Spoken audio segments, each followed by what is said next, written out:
moving forward, I'm going to take you through all his documents, his 9 profit sessions, all the papers, the people who got arrested, the information he provided, all right there. I'm just going to show it to you, man, so that you know what you're dealing with. Then the choice is yours to make. And the only reason why is that one thing about this program right here, there ain't no fake. What's up, everyone? Welcome back to Famizar. If there was ever a moment that had people asking whether 50 Cent is really a snitch or not, this is it. Even more surprising, one of the people now defending 50 and saying there's no paperwork isn't someone fans expected. This comes from someone connected to a former rival whose close friend and business partner reportedly had a long-running feud with 50 and was alleged to have wanted him harmed. Now the conversation shifts to Prince Miller, one of the original leaders of the Supreme team. Prince and Supreme were known as the group's 2 main figures, and after Supreme was sent to prison, Prince stepped into a bigger leadership role. Many fans also remember the lyrics from 50 Cent's Ghetto Quran, where he rapped, "Supreme was the businessman, Prince was the killer."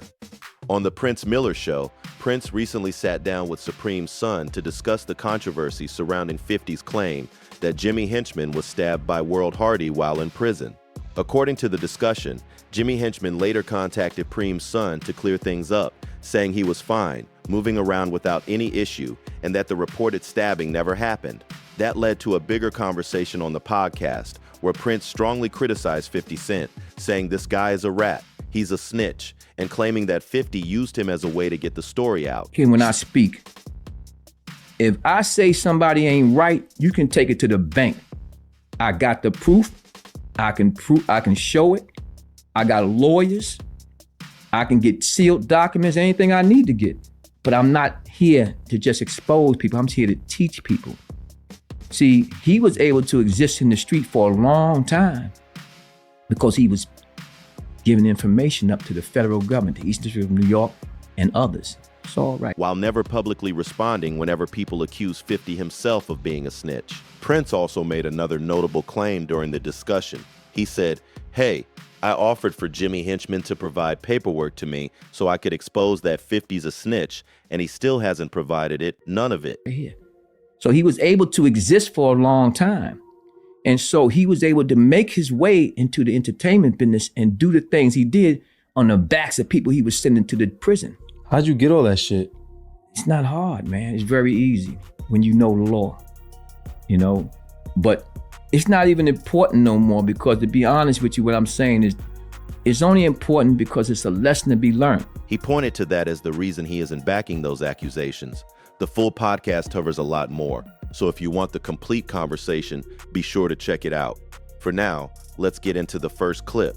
In this clip, Prince Miller discusses what he describes as paperwork that he claims is connected to Jimmy Henchman. He shares his interpretation of those documents and argues that they support allegations of cooperating with law enforcement and contributing to criminal cases against others. Prince also claims this is what allowed Jimmy Henchman to maintain influence both on the streets and later in the music industry for many years. Prince Miller then holds up what he says is a large collection of paperwork and tells viewers, "Nobody use you, and don't be a willing participant to want to be used either, because that's a lot your fault." Mm-hmm. It's really more your fault than it is Jimmy's fault. Mm-hmm. Jimmy wanted to get something out in the air because 50 lied on him. And he wanted to clear the air. You know what I'm saying? But 50 said other things about him. And he wasn't so quick to talk about it. And let's get to the root of some real stuff. And then we're gonna leave it alone. I sent word, right or wrong. I said, man. Yeah, this is what this guy has done, while sharing his own interpretation of those documents. After that, the conversation turns to 50 Cent and the public back and forth surrounding several well-known figures. Prince argues that 50 has often made controversial claims or repeated stories about people, including comments about Supreme and Jimmy Henchman. During the discussion, Supreme's son says, "I always try to refute what 50 says because the people he talks about can't speak to defend themselves," pointing out that Supreme and Jimmy Henchman are incarcerated, while Irv Gotti has passed away. Supreme's son explains, "I use myself as a vessel for them to speak," saying that's why he reached out to Jimmy Henchman to discuss the claims surrounding the reported prison stabbing. Tell that dude, man, I said, "You got paperwork on 50, man? Send that stuff to me, man. Let me see it." He ain't sent it, did he?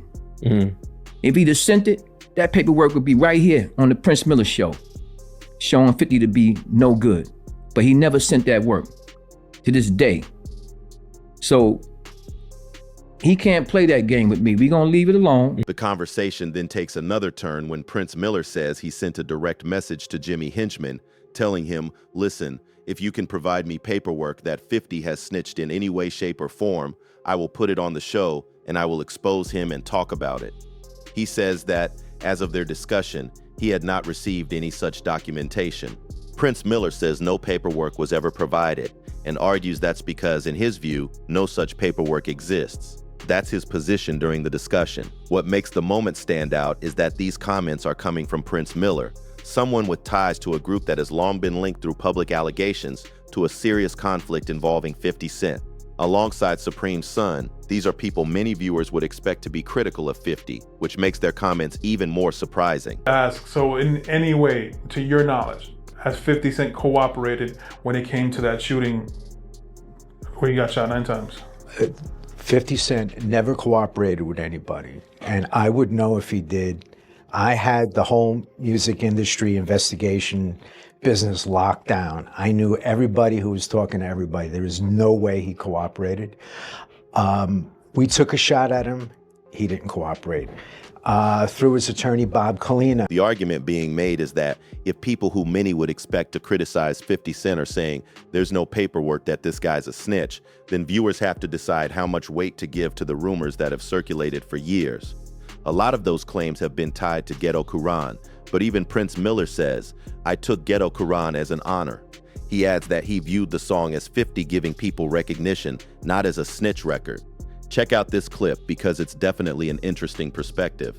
As the discussion wraps up, the host also points out that the only publicly discussed paperwork involving 50 Cent is related to the well-known studio stabbing incident, saying it involved the recording studio engineer filing charges after the altercation, rather than 50 Cent providing information to law enforcement. I tried to get him to, just say, if he could just say he was shot in his car and, whatever, he would not cooperate with us at all. And I think the reason why is one, he was playing the rules of the street. 2, he wouldn't have a career if he got caught cooperating.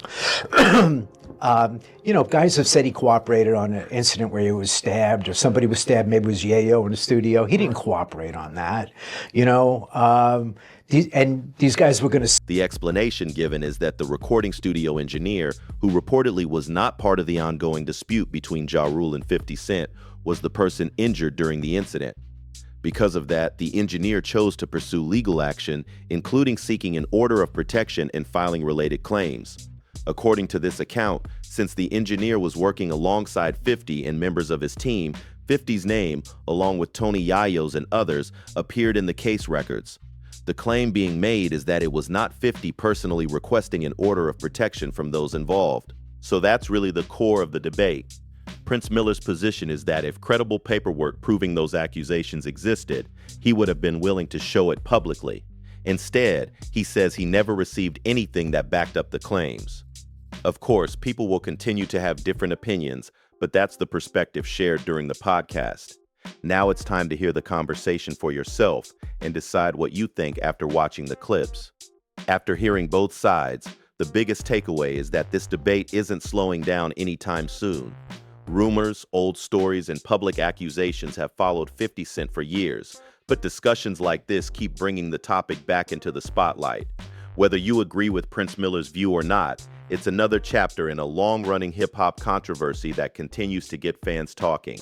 Check out the clips, hear the full discussion, and see where you stand on the issue. This situation also shows how quickly long-standing claims can resurface whenever new interviews or podcasts drop.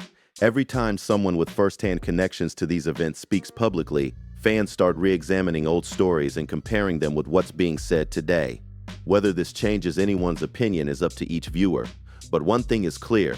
The conversation around 50 Cent and these allegations remains one of the most talked about topics in hip-hop history. The main point being made throughout this discussion is that, according to the speakers, no evidence has been publicly presented to support those accusations against 50 Cent.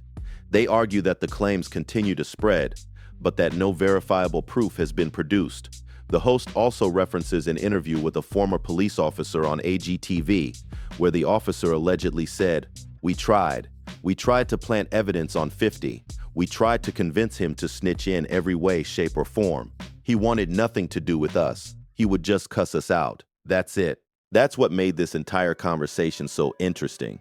Hearing these comments from people many fans would expect to be strongly against 50 Cent adds another layer to the debate. As always, it's worth listening to the full discussion, looking at the available information, and deciding for yourself.